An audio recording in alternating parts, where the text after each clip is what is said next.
खुलुमबाय लोगोफोर, गोजोन फुंबिलि। नोंथांमोनखौ गोदान भिडिअ'आव आरो फिन खेबसेबाव बयखौबो बरायनाय बावहरबाय। आं दिनै नोंथांमोननि सिगाङाव आरोबाव माखासे खौरां लानानै फैबावलायबाय। आसा खालामो नोंथांमोनहा खौरांखौ नायनानै मोजां मोनगोन। दिनैनि गिबि खौराङावनो दङ state council of education research and training सुंद'यै SCERT आ 2024 निफ्राय 2025 सोलोंथाइ बोसोरनि थाखाय 2-year डिप्ल'मा इन एलिमेन्टारि एडुकेशन डिलेड कर्सनि एडमिशननि नटिफिकेशन फोसावबाय। जायफोर बिजाथिफोरा फोरोंगिरि साख्रि मावनो थाखाय थांखि लाना दं, बिथांमोनहा दिनैनिफ्राय प्रि-एन्ट्रि टेस्ट (PET) 2024 निफ्राय 2025 नि थाखाय आर'जलाइ गथायनो हासिगोन। एडमिशन नटिसआव फोसावनाय बायदियैब्ला गोनांथार अक्ट'फोरा जाबाय आर'ज गाबहरनायनि अनलाइन गथायनाय खुलिनाय 27 जुलाइ 2024। मासुल होनायजों लोगोसे अनलाइन गथायनाय आर'जलाइखौ फोजोबनाया जागोन 11 आगस्ट 2024। प्रि-एन्ट्रि आनजाद (PET) आ जागोन 8 सेप्तेम्बर 2024 आव। नोंथाङा बांसिन मिथिनो थाखाय आरो एप्लाइ खालामनो थाखाय स्क्रिनाव होनाय वेबसाइट SCERTPET.co.in आव हाबना नायदो। नैथि खौराङाव दङ आसाम सरकारा बर' बिजोंनि जेंनानि सायाव खामानि मावनांगौखौ गोहैलो खालामनायखौ लानानै एबसुनि खौरांगिरि मेल। रायजोनि सोलोंथाइ मन्थ्रिया एबसुजों सावरायनो गोनां खेबथाम मेलखौ फेलें खालामनायनि अजद होदों आफादगिरि दिपेन बर'आ। बर' बिजोंनि सोलोंथाइयारि फसंथानफोरखौ प्रभिन्सियेलाइज खालामनो एबसुनि दाबि। दुलाराय बर' फरायसा आफादआ आसाम सरकारखौ बर' बिजोंनि सोलोंथाइयारि फसंथानफोरखौ प्रभिन्सियेलाइज खालामनायनि थाखाय थाबैनो राहा लानो खावलायदों। मैया बागानसालिनि बड'फा हाउसआव खुंफुंनाय मोनसे खौरांगिरि मेलाव बर'आ बुङो दि बर' बिजोंनि फसंथानफोरनि थाखाय आथिखालनि सोलोंथाइयारि मदद होनाया थोजासे नङा।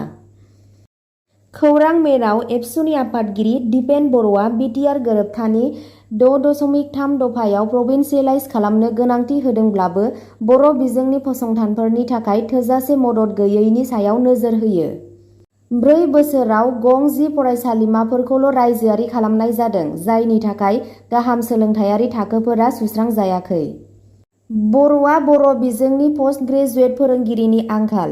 फरायसालिमाफोराव आबुं जायै मासि आरो गुदि, गेजेर आरो गोजौ फरायसालिफोराव थोजासे फरा बिजाबनि आंखाल बायदि जेंनाफोरखौ फोरमायदोंमोन।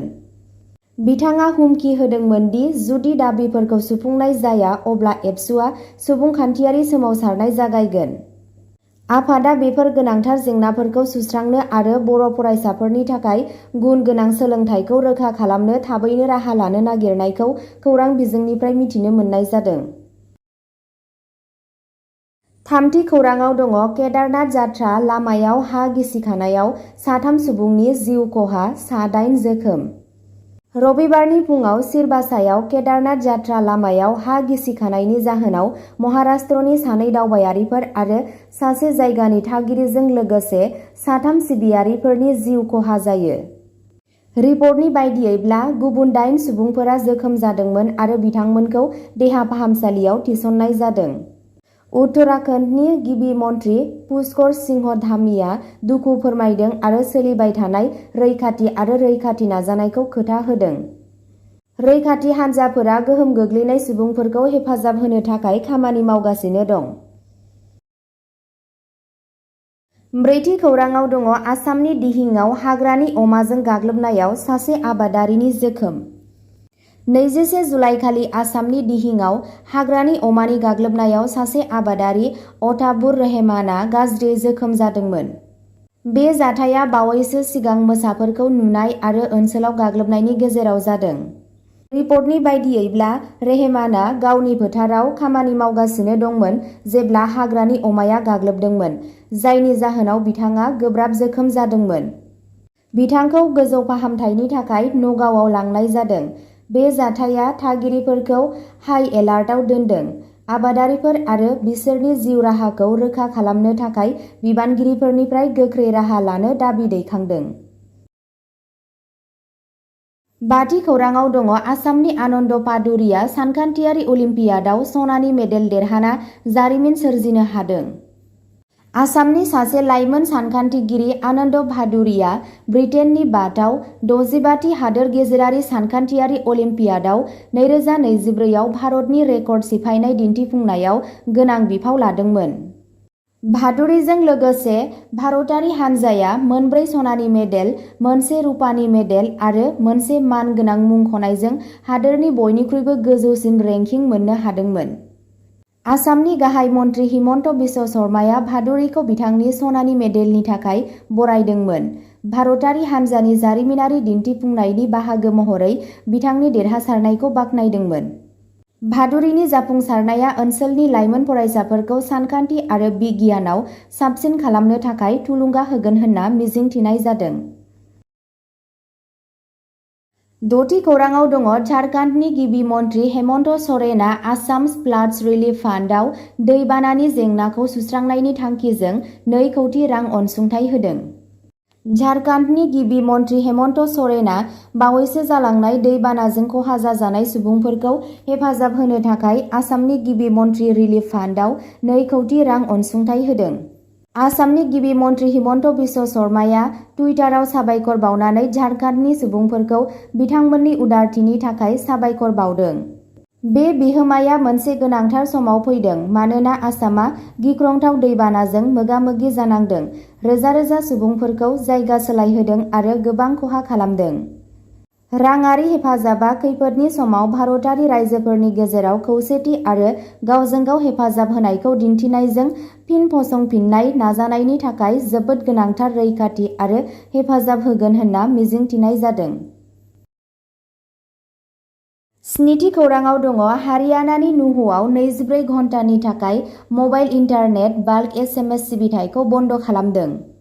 हारियाना सरकारा दिनै समबाराव ब्रज मण्डल यात्रानि सिगां नुहुआव मबाइल इन्टारनेट आरो बाल्क SMS सिबिथायफोरखौ 24 घन्टा दोनथ'नाय खामानिखौ मावफुंदों। खौरां बिजोंनिफ्राय मिथिनो मोननाय बायदियैब्ला दोनथ'नाया मैया रबिबार मोनाबिलिनि 6 रिंगानिफ्राय जागायजेन्दों। थांनाय बोसोराव विश्व हिन्दु परिषदजों खुंजानाय बोसोरारि ब्रज मण्डल यात्रानि समाव नुहुआव हारियारि दाङाबाजि जादोंमोन। देग्लाय पुलिसआ रैखाथिनि राहाफोरखौ गोख्रों खालामदों। 8थि खौराङाव दङ कर्नाटकआव 25 आसि आरो आथिंजों जोनोम जानाय गथ'। कर्नाटकनि बालकट जिल्लायाव गंसे सोरखारि नङि देहा फाहामसालियाव सासे आइजोआ 25 आसि आरो आथिंजों सासे गथ' जोनोम होदोंमोन। गथ'नि आगदा आखायाव मोन 6 आसि आरो आगसिथिं 7 आसि दङ। फारनैबो आथिंनि मोन 6 आसि दं होनना मिथिनो मोन्दों। देहा फाहामगिरिफोरनि बायदिब्ला क्रोमोजमनि बेले-बेजेनि जाहोनाव बेयो जादों होनना खौराङाव मोन्नाय जादों। गथ'सानि बिफा गुरप्पाया मोनसे खौरां बिलाइजों मोगा-मोगियाव बुंदोंमोन बिथांनि बिसिया कर्नाटकनि कुन्डार्गियाव श्री भुवनेश्वरी देवी शक्ति पीठम सुरगिरि हिल्स थानसालियाव थाङोमोन। थानसालियाव बिथांनि बिसिया गथ'फोरनि थाखाय देवीनि खाथियाव आरज गाबोमोन। गुरप्पाया खुसिदि मोदाइजोआ बिथांनि आरजखौ नाजावदोंमोन आरो बिथांनि नखरनो सासे गथ' जोनोम होदोंमोन होनना सुलुंनिफ्राय मिथिनो मोननाय जादों। 9थि खौराङाव दङ लालमाटियाव 48 ग्राम बेसेननि हेर'इनजों लोगोसे सानै हमजादों। मोनसे मख'जाथाव फेग्रा मुवानि बस्थायाव बशिष्ठ पुलिस थानानि मोनसे हानजाया बकलियानि थागिरि सानै सुबुं 23 बोसोर बैसोनि नवीन पुरकायस्थ आरो 19 बोसोर बैसोनि अंकित रायखौ लालमाटियाव 48 ग्राम गिलिरनि सन्देह गोनां हेर'इननि 34 सिसिफोरजों हमदों। मैया बेलासियाव खालामनाय अपारेशनाव गंसे मटर साइकेल AS02 AP 4368 आरो गंथाम मबाइल फनबो जब्द खालामदोंमोन। बे ओनसोलाव फेग्रा मुवा फालांगिखौ होबथानो थाखाय सोलिबाय थानाय नाजानायाव हमनाय आरो बोखांफिननाया मोनसे मख'जाथाव जाफुंसारनाय। अब्ला दिनैनि खौराङा एसेनोसै। नोंथांमोनहा बेबादिनो सानफ्रोमबोनि खौरां मिथिनो थाखाय चेनेलखौ साबस्क्राइब खालामनानै लादो आरो भिडिअखौ नायनानै मोजां मोनदोंब्ला अन्नानै लाइक, शेयार आरो कमेन्टबो खालामनानै होदो।